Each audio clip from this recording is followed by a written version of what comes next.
हुकूमत अपने मौक़िफ़ पर डटी नजर आ रही है और हुकूमत और पाकिस्तान तहरीक इंसाफ के दरमियान जो मुज़ाकरात थे वो भी नाकाम हो चुके हैं। अब ये सारे मामला किस तरफ जा रहे हैं इस पर हम बात करेंगे, जिसके लिए हमें ज्वाइन किया सीनियर सहाफ़ी और तज्ज़ियाकार हामिद मीर ने। बहुत बहुत शुक्रिया मीर साहब, आपने हमें ज्वाइन किया। कल इमरान खान ने वाजे कर दिया है कि 14 मई को अगर पंजाब में इलेक्शन नहीं होंगे तो वो सड़कों पर निकलेंगे, एहतजाज करेंगे। तो 14 मई को तो इलेक्शन हो नहीं सकते, एक हफ्ता ही बाकी है। इमरान खान सड़कों पर निकलेंगे, एहतजाज कर लेंगे, क्या फ़र्क पड़ेगा? क्या दबाव बढ़ेगा हुकूमत पर या नहीं? देखें शहजाद साहब, इस वक्त इमरान खान साहब एक बड़ी वीक पोजीशन पे हैं। वीक पोजीशन उनकी इसलिए है कि पहले उन्होंने पिछले साल 25 मई को लॉन्ग मार्च का ऐलान किया और उन्होंने कहा कि हम जनाब इस्लामाबाद तो कब्ज़ा कर लेंगे, डिस्पाइट द फैक्ट कि उस वक्त शहबाज शरीफ साहब जो हैं वो असम्बली तोड़ने का फ़ैसला कर चुके थे और इमरान खान साहब को पता चल चुका था। तो उन्होंने सोचा कि अब शहबाज शरीफ ने असम्बली तो तोड़नी है तो इसका क्रेडिट मैं क्यों ना ले लूँ, और उन्होंने लॉन्ग मार्च का ऐलान कर दिया ताकि ये लगे कि ये असम्बली जो है वो उनके दबाव पे तोड़ी गई है। तो शहबाज शरीफ साहब बैकआउट कर गए और उस वक्त इस सारे मामले को कमर जावेद बाजवा साहब फैसिलिटेट करवा रहे थे। फिर 26 नवंबर को इमरान खान साहब ने दोबारा कहा कि अब मैं पिंडी जाऊँगा और पिंडी से मैं इस्लामाबाद आऊँगा। उस दिन जब उन्होंने अपने सामने मजमा देखा तो वापस चले गए, इस्लामाबाद आए नहीं, वापस चले गए। और फिर उन्होंने सूबाई असम्बलियाँ तोड़ने का ऐलान किया और उसमें भी काफ़ी दिन लगा दिए और फिर उन्होंने पंजाब और खैबर पख्तूनख्वा की असम्बली तोड़ दी। अब उसके बाद जब उनका काम नहीं बना तो उन्होंने कहा अब तो मैंने कौमी असम्बली में वापस जाना है। और वही PTI जो पहले अदालतों में जाके कहती थी कि जनाब हमारा कौमी असम्बली का इस्तीफ़ा मंजूर नहीं हो रहा, इस्तीफ़ा मंजूर करवा दें, वही PTI अदालतों में जाके कह रही थी कि जनाब हमने वापस जाना है असम्बली में, हमें वापस भिजवा दें।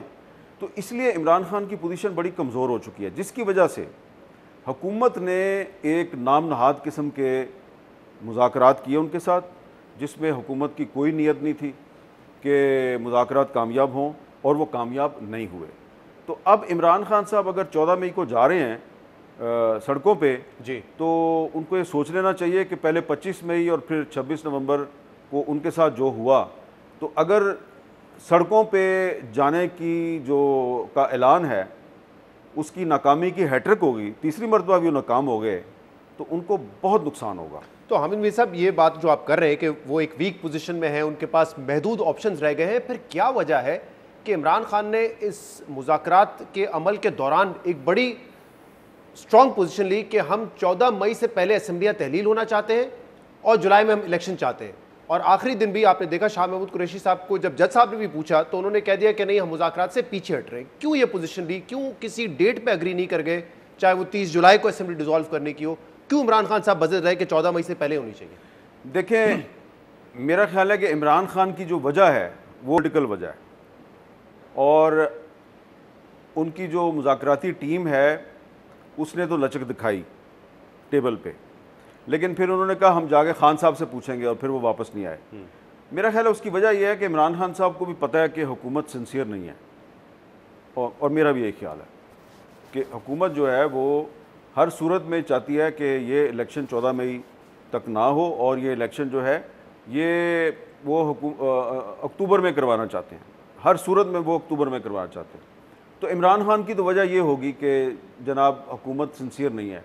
लेकिन मैं अपने पॉइंट ऑफ व्यू से, technical constitutional point of view से समझता हूँ जी कि 14 मई के बाद इलेक्शन की किसी डेट पे राज़ी होना आइन के तकाज़ों के ख़िलाफ़ है और ये जो आइन की खिलाफ वर्जी है इसकी ज़िम्मेदार सिर्फ हुकूमत नहीं है, इसकी ज़िम्मेदार सुप्रीम कोर्ट ऑफ पाकिस्तान भी है।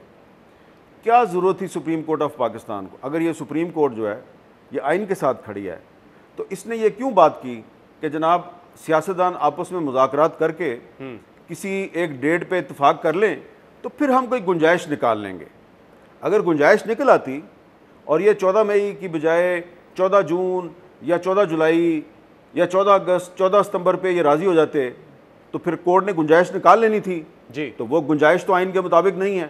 फिर वो कहती ना तहरीक इंसाफ की आईनी तरमीम करेंगे, उसके लिए हम देखिए ना, ये अजीबोगरीब आप पाकिस्तान की तारीख में जो है ना मिसालें कायम कर रहे हैं कि कोर्ट ने फैसला पहले किया है और आइनी तरमीम आप बाद में करेंगे। ये आइन है, इसके साथ ना सुप्रीम कोर्ट को राइट पहुंचता है कि वो मजाक करे, ना हुकूमत वक्त को ये राइट पहुंचता है कि वो इसके साथ मजाक करे। तो अगर 14 तारीख को इलेक्शन नहीं होते तो आपके ख्याल में सुप्रीम कोर्ट क्या करेगी? समात पर समात होती जाएगी, या जैसे कि पिछले हियरिंग में चीफ जस्टिस साहब ने कहा था कि हम अपने फैसले पर अमल दरामद करवाने के लिए आइन को इस्तेमाल कर सकते हैं, और आज चीफ जस्टिस साहब उमर अता बिंदयाल साहब ने जो खिताब किया उसमें उन्होंने मीर साहब ये कहा है कि शायद हमारा फैसला आज इंप्लीमेंट ना हो लेकिन वो स्टैंड करेगा और कल को वो इंप्लीमेंट ज़रूर होगा।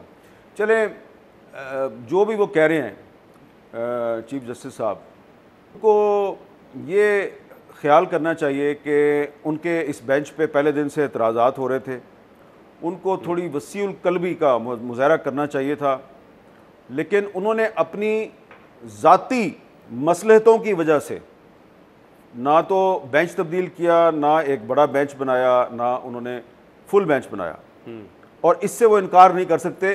तो तारीख़ में ये भी लिखा जाएगा कि जब इमरान खान भी फुल बेंच पर राज़ी था, जब शहबाज शरीफ भी फुल बेंच पर राज़ी था, जब वकला की तंजीमें भी फुल बेंच पर राज़ी थी, तो चीफ जस्टिस साहब राज़ी नहीं थे।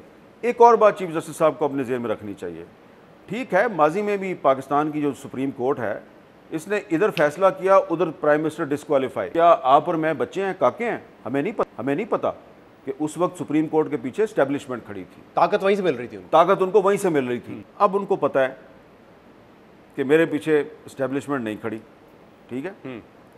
तो अब अगर उन्होंने कोई एडवेंचर करना है तो करके देख ले। मैं नहीं चाहता कि कोई एडवेंचर हो, और मैं आइन के साथ खड़ा हूँ, और इसीलिए मैं कह रहा हूँ कि सुप्रीम कोर्ट को भी आइन के अंदर रहना चाहिए था। अब अगर वो कोई एडवेंचर करेंगे और किसी एक पॉलिटिकल पार्टी को खुश करने की कोशिश करेंगे तो इसके नताइज बड़े संगीन निकल सकते हैं, और इसका खमियाजा न सिर्फ ये कि आप और मैं, पाकिस्तान की जमहूरियत, पाकिस्तान के तमाम रियासती इदारे, बल्कि ज़ाती तौर पे उमर अता बिंदयाल साहब भी इसका खमियाजा भुगतेंगे। मीर साहब आप कह रहे हैं कि पाकिस्तान तहरीक इंसाफ के पास ऑप्शन अब बड़े महदूद रह गए, तो फिर क्या वजह है कि पीटीआई मामलात को सुलझाने की बजाय मजीद उलझा रही है? क्योंकि कल जो खिताब किया इमरान खान ने उसमें उन्होंने ये कहा कि एक आला अस्करी ऑफिसर जो है उस पर इल्ज़ाम आएगा अगर मुझे कुछ होता है, वो कत्ल करना चाहते हैं मुझे। फिर इससे पहले फवाद चौधरी साहब ये कह चुके हैं कि हमारे दौरे हुकूमत में बाजवा साहब उस वक्त के आर्मी चीफ फैसले करते थे, वो हुकूमत चला रहे थे, और आज भी ऐसा ही है कि जो आर्मी चीफ है वो हुकूमत चला रहे हैं। इमरान खान का ये ख्याल है कि ये जिस तरीके से बाजवा साहब सुबह शाम पॉलिटिक्स में मुलव्वस थे, तो ये हर आर्मी चीफ ऐसा ही करता है, ठीक है ना। लेकिन और जब बाजवा साहब चेंज हो गए, उनकी जगह पे जनरल आसिम मुनीर आ गए, तो इमरान खान साहब ने कोशिश की उनके साथ मुलाकात करने की, वो रास्ता निकालें उनके साथ, लेकिन वो नहीं मिलते। तो अब अगर एक आर्मी चीफ जो है वो सियासतदानों से मुलाकातें नहीं करता, तो फिर इमरान खान साहब, मेरा ख्याल है कि उसको प्रेशराइज़ करने के लिए, ब्लैकमेल करने के लिए एक सर्विंग आर्मी ऑफिसर का दोबारा नाम लेते हैं। मेरा ख्याल है कि इमरान खान साहब जो है उनको चाहिए कि एविडेंस सामने लेके आएँ। सही जो ये बात कर रहे हैं। अच्छा मीर साहब, मुझे ये पता है कि हम में से आपको ज़्यादा पता है कि आगे क्या हो सकता है मुमकिना तौर पे। हतमी तौर पे तो कोई कुछ नहीं कह सकता इस मुल्क में, तो ये मुझे बताइए कि आपको क्या लगता है, अक्टूबर तक मामलात ऐसे ही चलते रहेंगे कि इमरान खान सड़कों पे होंगे, अदालतें समात करती रहेंगी और एक के बाद एक उनकी समात होती रहेगी, ऑर्डर आता रहेगा, लेकिन इलेक्शन जाकर पूरे मुल्क में एक साथ अक्टूबर में होंगे? क्या ये होगा या कुछ और भी हो सकता है? यानी कि सुप्रीम कोर्ट कोई कंटेम्प्ट ऑफ कोर्ट का फैसला दे दे हुकूमत के खिलाफ, वजीर आजम के खिलाफ, क्या हो रहा है? देखिए, हुकूमत की और वजीर आजम की स्ट्रेटजी तो यही है कि वो सुप्रीम कोर्ट को इश्तियाल दिला रहे हैं।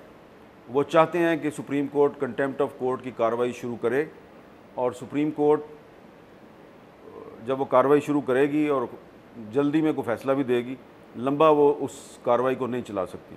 जब वो फैसला देगी तो उसके बाद फिर जो हुकूमत ने जो प्लान बनाया हुआ है, जो मेरी इंफॉर्मेशन है, तो वो बहुत ही एक खौफनाक किस्म का प्लान है। मतलब अब तो पार्लियामेंट सामने खड़ी कर दी उन्होंने इन 3 जजेस के, तो और क्या कर सकते हैं? ये कुछ भी नहीं है, ये कुछ भी नहीं है। इस्तिकाक कमेटी में बुला लेंगे।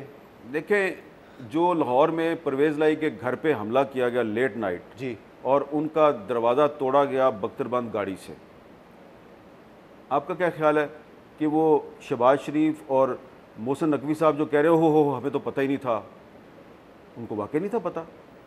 ये उन्होंने मैसेज दिया है, ये हर पाकिस्तानी शहरी को मैसेज दिया है, चाहे किसी भी ओहदे पर हो, कहीं पे भी बैठा हुआ है, कि तुम हमसे टकराओगे तो तुम्हारे घरों के दरवाजे ऐसे ही टूटेंगे बख्तरबंद के जरिए। हो सकता है बख्तरबंद से ऊपर की चीज़ आ जाए, क्योंकि इमरान खान साहब तो यही चाह रहे हैं ना।